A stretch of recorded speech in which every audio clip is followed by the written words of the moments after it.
عبداللہ بن عمر رضی اللہ تعالی عنہ اس چھوٹی پہاڑی کی طرف نماز پڑھتے جو روحا کے آخری کنارے پر واقع ہے، اور یہ پہاڑی وہاں ختم ہوتی ہے جہاں راستے کا کنارہ ہے۔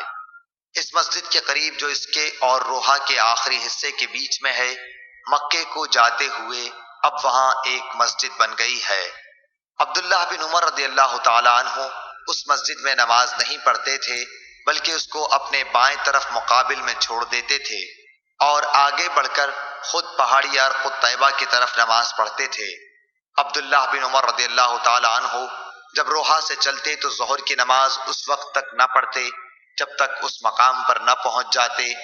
جب یہاں آ جاتے تو ظہر پڑھتے، اور اگر مکے سے آتے ہوئے صبح صادق سے تھوڑی دیر پہلے یا سحر کے آخر میں وہاں سے گزرتے تو صبح کی نماز تک وہیں آرام کرتے اور فجر کی نماز پڑھتے۔ صحیح بخاری حدیث نمبر 486۔